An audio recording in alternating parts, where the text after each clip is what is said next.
Halo, selamat malam semuanya. Perkenalkan, aku Wayani Maraptudeska dengan NIM 2201010604. Di sini aku akan mempresentasikan tentang hasil dari rancangan yang merupakan UAS dari mata kuliah ADSI. Di mana di sini saya bersama dua rekan saya, yaitu Putra dan Arya.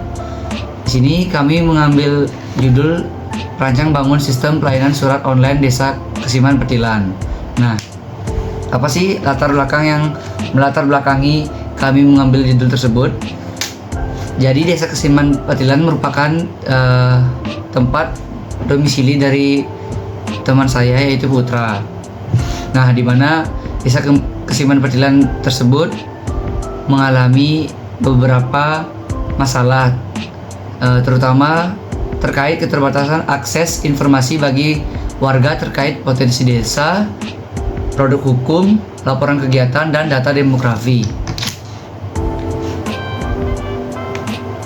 Kemudian tempat dan waktu penelitian kami. Tempat pelaksanaan penelitian dilakukan di kantor Desa Kesiman Petilan yang beralamat di Jalan Sulatri 2 nomor 4 Kesiman Petilan, Kecamatan Denpasar. Waktu penelitian dimulai dari Desember 2023 hingga Januari 2024. Nah, gambaran umum sistem pelayanan surat online Desa Kesiman Petilan ada beberapa fitur-fitur kunci. Nah, yang pertama, fokus kepada akses mudah dan cepat terhadap informasi terkait dari poin-poin yang sudah saya jabarkan di awal mengenai potensi desa, produk hukum, laporan kegiatan, dan data demografi. Yang kedua, untuk mempermudah administrasi, sistem akan menyediakan layanan pengaduan dan permohonan surat online dengan tujuan memberikan efisiensi layanan kepada masyarakat desa setempat. Nah, yang terakhir, fokus terhadap fitur permohonan surat online yang berisi input dan output yang dihasilkan oleh sistem surat online Desa Kesiman Petilan tersebut. Nah, presentasi akan dilanjutkan oleh rekan saya.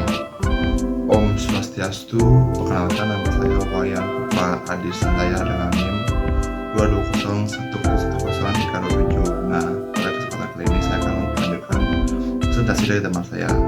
Di sini yang pertama saya akan membahas tentang sistem flow diagram, di mana diagram ini menggambarkan bagaimana alur sistem tersebut berjalan. Dimulai di sini saya akan membahas tentang layanan permohonan surat online. Di mana pada sistem flow yang pertama ada dua sumber, yaitu ada user dan admin. Dimana dimulai dari user, yaitu dengan mengakses website informasi desa, kemudian memilih fitur pengajuan permohonan surat, lalu dia akan berpindah menuju display pada halaman sistem desa, dimana pada sistem desa akan menampilkan pilihan untuk melihat status surat atau membuat surat baru. Lalu lanjut akan kembali ke user atau pengguna untuk memilih pembuatan surat baru. Lalu lanjut lagi, sistem akan mendisplay tentang menampilkan pilihan jenis surat yang akan dibuat oleh user atau pengguna pada sistem ini. Lalu user akan melakukan pengisian form untuk mengajukan permohonan surat. Lalu lanjut, user akan diminta untuk mengupload file pendukung untuk menunjang pembuatan surat tersebut. Lalu arsip pada database sistem, sehingga akan jadi sebuah surat baru yang akan diarsip pada sistem satu dan diberikan pada user satu. Oke, lanjut. Selanjutnya saya akan membahas tentang data flow diagram, di mana yang pertama saya akan bahas adalah hierarchy chart. Hierarchy chart berfungsi untuk mendefinisikan dan mengilustrasikan organisasi dari sistem informasi secara berjenjang dalam bentuk modul dan subbab. Di mana pada rancang bangun sistem informasi desa ini dibagi menjadi 3 proses, yaitu master data, status, dan laporan. Pada master data dibagi kembali menjadi 3 proses, yaitu data pendaftaran, data jenis surat, dan lampiran surat.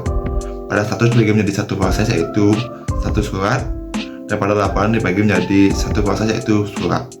Bisa dilihat dalam hierarki pada gambar di atas. Oke, selanjutnya akan dilanjutkan dengan konteks diagram. Konteks diagram yang tujuan untuk menggambarkan ruang lingkup suatu sistem dan mengamalkan seluruh input dan output sistem. Pada rancangan sistem yang dibuat ada dua buah entitas yang yaitu user dan admin. Kalau desa yang tidak sebagai user akan menggunakan login untuk masuk ke dalam sistem dengan tujuannya menginputkan data pendaftaran, data jenis surat permohonan surat, di mana staf desa yang tidak sebagai admin akan menerima input tersebut dan juga memproses surat tersebut dan memberikan status surat yang sedang diproses pada sistem sehingga warga desa mengetahui sampai mana permohonan suratnya. Setelah proses surat selesai, staf desa akan memberikan konfirmasi selesai dan surat akan diarsipkan. Oke, saya akan menjelaskan bagaimana diagram konteks diagram bekerja, di mana dimulai dari user yaitu memberikan input kepada sistem itu data pendaftaran, data jenis surat dan data lampiran surat.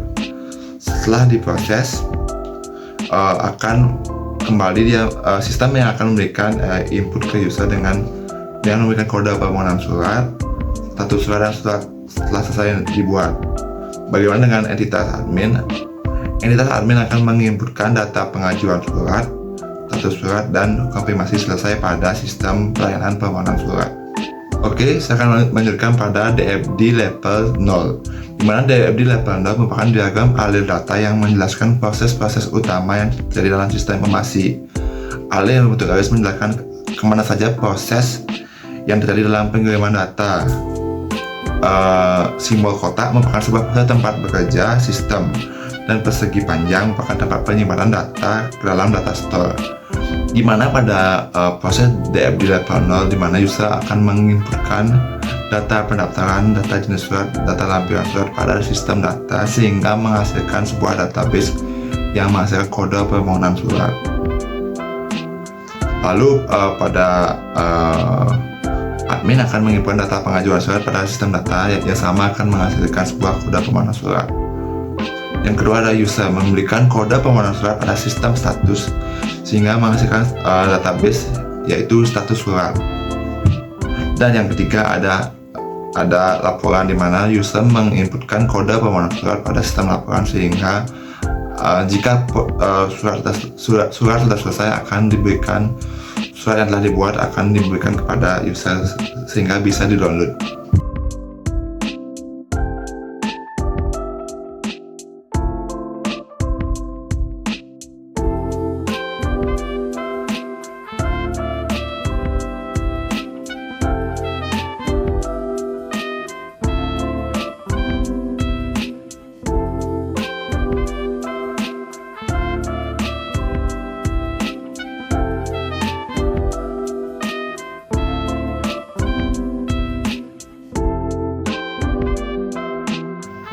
Swastiastu, perkenalkan nama saya Putu Aryadika Mardika dengan NIM 22010102037. Di sini saya akan melanjutkan penjelasan dari teman saya Putra. Untuk yang pertama, di sini ada entity relationship diagram, yang dimana entity relationship diagram ini yang telah kita rancang memiliki tiga entitas. Yang pertama ada entitas user. Entitas user memiliki 5 atribut. Di antaranya itu ada nomor KTP, nomor KK, nama user, tanggal lahir, dan pekerjaan. Nah, yang kedua ada entitas admin. Pada entitas admin terdapat 4 atribut. Yang pertama ada nomor admin, nama admin, jenis kelamin, dan alamat. Yang terakhir ada entitas surat, berisi nomor surat, jenis surat, dan status surat. Pada entitas user dan entitas surat memiliki relasi, yaitu relasi one to many, yaitu relasi memerlukan. Setiap user memerlukan banyak surat, begitu juga sebaliknya. Dan yang kedua pada entitas admin terdapat relasi juga ke entitas surat, yang dimana relasinya itu one to many, yang dimana setiap satu admin mengelola banyak surat, begitu juga sebaliknya.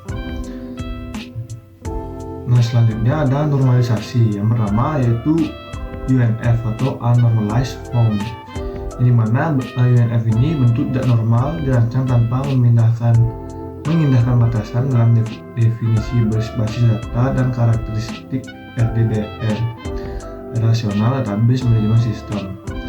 Nah, pada UNF sini berisi nomor KK, nomor KTP, nama, tempat tanggal lahir, pekerjaan, alamat, nomor telepon. Selanjutnya terdapat normalisasi 1NF atau normal 1 form, yang dimana normal 1 form ini terpenuhi jika sebuah tabel memiliki atribut bernilai banyak, atribut komposit atau kombinasinya dalam pembinaan data yang sama. Pada normalisasi 1NF, tabel di sini memiliki nomor KK, nomor KTP, tempat tanggal lahir, pekerjaan, alamat, nomor telepon, dan jenis surat. Selanjutnya ada 2NF, di mana untuk normal 2NF dengan melakukan dekomposisi relasi menjadi beberapa relasi dan mencari kunci primer dari tiap-tiap relasi tersebut dan atribut kunci. Pada tabel 2NF di sini terdapat nomor KK, nomor KTP, nama, tempat tanggal lahir, pekerjaan, alamat, dan nomor telepon. Bagian yang hilang itu adalah bagian jenis suratnya. Nah, yang terakhir ada normalisasi 3NF. 3NF di sini tabel tersebut dipecah menjadi dua, yaitu tabel surat dan tabel identitas pemohon. Pada tabel surat terdapat jenis surat dan status surat. Pada tabel identitas pemohon terdapat nomor KTP, nama, nomor telepon, jenis surat, dan status surat. Nah, selanjutnya ada konseptual data model. Pada konseptual data model terdapat tiga entitas, yaitu entitas user, entitas pendaftaran, dan entitas admin. Pada entitas user terdapat atribut yaitu nomor KTP sebagai primary key-nya, dimana dengan tipe data variabel karakter, dan nama user dengan tipe data variabel karakter juga, dan nomor KK dengan tipe data variabel karakter, tanggal lahir menggunakan tipe data date, dan pekerjaan menggunakan tipe data variabel karakter juga. Yang kedua ada entitas pendaftaran, yang dimana terdapat atribut nama user menggunakan variabel karakter. Keperluan user juga menggunakan atribut variabel karakter, dan juga nomor telepon user di sini sebagai primary key-nya juga menggunakan variabel karakter. Dan yang terakhir ada jenis surat. Yang ketiga ada entitas admin. Di entitas admin terdapat atribut nomor admin sebagai primary key-nya. Yang kedua ada nama admin yang menggunakan tipe data variabel karakter juga. Yang ketiga ada jenis kelamin. Yang terakhir ada alamat.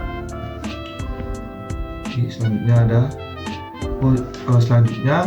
user dan pendaftaran memiliki relasi one to many, yang dimana setiap satu user melakukan banyak pendaftaran, begitu juga sebaliknya. Dan pada entitas admin dan entitas pendaftaran memiliki relasi one to many, yang dimana setiap satu admin mengelola banyak pendaftaran, begitu juga sebaliknya. Setelah membuat konseptual data model, selanjutnya inilah physical data modelnya.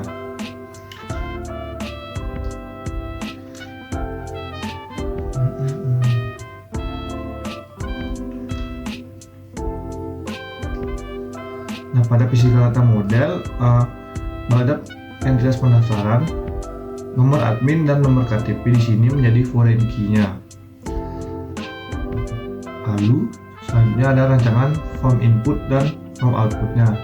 Yang pertama ada halaman beranda. Pada halaman beranda di sini terdapat fitur-fitur yaitu yang pertama ada fitur GIS potensi desa atau Geographic Information System desa. Yang kedua ada fitur pengaduan. Yang ketiga ada fitur produk hukum. Yang keempat ada fitur demografi desa. Yang kelima ada fitur laporan kegiatan yang dilakukan di desa. Dan yang keenam ada fitur permohonan surat. Selanjutnya, jika mengklik fitur permohonan surat, maka halaman yang tampil adalah halaman pelayanan. Di sini terdapat logo desa dan status pelayanan surat. Dan jika ingin melakukan permohonan surat, bisa mengklik buat baru di sini. Selanjutnya, ketika kita mengklik buat baru, Halaman selanjutnya adalah halaman cek identitas yang berisi tabel, yaitu nomor KK, nomor KTP. Setelah mengecek identitas, lalu mengisi halaman identitas dan jenis surat yang akan dimohonkan. Yang pertama, pada tabel identitas pemohon berisi nama, NIM, tempat tanggal lahir, pekerjaan, dan alamat. Dalam jenis surat terdapat 10 atau 11 jenis surat.